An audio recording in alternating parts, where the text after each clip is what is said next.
ഞാൻ വീട് കെട്ടിയ സമയത്ത് 96 ഈശോയ്ക്കായിട്ട് ഞാൻ റൂം ഉണ്ടാക്കിയിരുന്നു. അതിന് ഞാൻ എന്നും പ്രാർത്ഥിക്കുകയുണ്ടായിരുന്നു.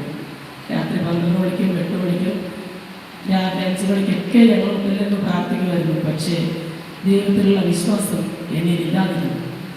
ഞാൻ ദൈവത്തോട് പ്രാർത്ഥിക്കുകയും ദൈവം ഒരുപാട് കാര്യങ്ങൾ ചെയ്യുകയും എൻ്റെ കൂട്ടുകാർ പറയും പോലെ മുസ്ലിം പള്ളിയിലും ഹിന്ദു പള്ളിയിലും അവിടുത്തെ ആചാരങ്ങൾ അനുസരിക്കുകയും അവരുടെ പുറകെ പോവുകയും അവിടുത്തെ ഭക്ഷണം കഴിക്കുകയും ചെയ്യുമായിരുന്നു. വിശുദ്ധി കൂടാതെ ഞാൻ പള്ളിയിലിരുന്ന് എല്ലാവരും കുർബാന എടുക്കാൻ പോകുമ്പോൾ ഞാനും കുർബാന എടുക്കാൻ പോകുമായിരുന്നു.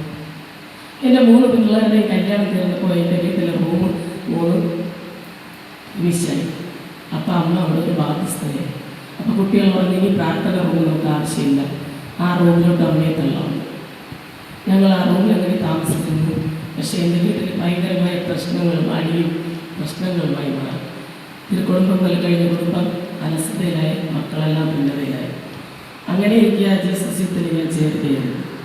ജീസസ് മുഖേന അവിടെ ഒരു എഫത്ത ധ്യാനം കൊണ്ടുവന്നിരുന്നു കഴിഞ്ഞ വർഷം. ആ ധ്യാനത്തിൽ പങ്കെടുക്കാൻ എനിക്ക് പറ്റിയില്ലായിരുന്നു. പക്ഷെ വന്നതിന് ശേഷം ആ ധ്യാനം പങ്കെടുക്കാനായിട്ട് ബ്രദർമാരെ അവിടെ വന്നപ്പോഴത്തേക്ക് രാത്രി 12 മണിയായതുകൊണ്ട് ജീസസ് യൂത്തിലെ കുട്ടികൾ പറഞ്ഞു, ജീവചേച്ചിയുടെ വീട്ടിലാവുമ്പോൾ ആണുങ്ങളില്ല, അവിടെ ഈ സ്ത്രീയെ ഈ ബ്രദറിനെ അവിടെ ആക്കണം പറഞ്ഞു. അവർ വന്ന് എൻ്റെ വീട്ടിൽ വന്നാണ് എന്നെ വിശദീകരിക്കാൻ ഇടയായത്.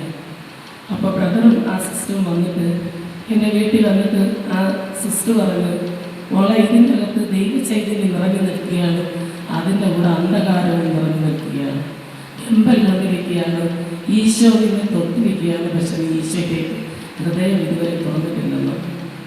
അങ്ങനെ അവർ പ്രാർത്ഥിച്ച് ഒരു ദിവസം തങ്ങാൻ വന്നവർ 2 ദിവസം എൻ്റെ വീട്ടിൽ തങ്ങി. അവർ പോയി, ഞങ്ങളൊരു ധ്യാനം കൂടി, ധ്യാനം കഴിഞ്ഞ് വന്നു. പക്ഷേ ആ ധ്യാനത്തിൽ പോയപ്പോഴാണ് എനിക്കറിഞ്ഞത് വിശുദ്ധിയോടെയും വിശ്വസ്തയോടെയും നമ്മൾ ഈശോയെ സ്വീകരിക്കുന്നത്. അപ്പോഴാണ് കുമ്പസാരിക്കണം എങ്ങനെയെന്ന് എനിക്കറിയാമത്. അങ്ങനെ എൻ്റെ കുഞ്ഞുനാൾ മുതലുള്ള കുമ്പസാരം. അപ്പോൾ അതിനു മുമ്പ് എൻ്റെ വീട് പാലിയച്ഛന് എൻ്റെ അച്ഛൻ്റെ ഒരു ബന്ധുവായ ഒരാളൊരു പൊതി കൊണ്ട് തന്നിട്ട് പറഞ്ഞു, ഈ പൊതി തുറക്കരുത്, പ്രധാനപ്പെട്ട റൂമിൽ കൊണ്ട് സൂക്ഷിക്കണമെന്ന് പറഞ്ഞു. അപ്പോൾ ഈ 23 വർഷവും ആ പൊതി എൻ്റെ വീട്ടിൽ സുരക്ഷിതമായിരുന്നു. ഈ ബ്രദർ വന്ന് 4 ചുറ്റിലും കിടന്നു ഇങ്ങനെ പ്രാർത്ഥിക്കും. ഞാൻ വിചാരിച്ച് ഞാൻ വട്ടായിരിക്കുന്നു. അപ്പോൾ അയാൾ ഇറങ്ങിപ്പോയപ്പോൾ പറഞ്ഞു, മോളെ ഈ വീട്ടിലുള്ള എല്ലാ അശക്തിയും നീ തുടച്ച് മാറ്റണമെന്ന്. ഞാൻ പറഞ്ഞു, എനിക്കൊരു അശക്തിയില്ല, ഞാൻ വിശുദ്ധിയോടെ ജീവിക്കണം. അയാളോട് എന്നാലും നീ ഈശോടത്തിൽ പ്രാർത്ഥിക്കണം. പിറ്റേ ദിവസം ഞാൻ പള്ളിയിൽ ചെന്ന് പ്രാർത്ഥനയ്ക്ക് ഇരിക്കുമ്പോൾ എനിക്ക് 23 വർഷത്തിന് മുമ്പ് തന്ന ആ പൊതി എൻ്റെ കൺമുൻപിൽ എടുത്തെടുത്ത് കാണിക്കുകയാണ്.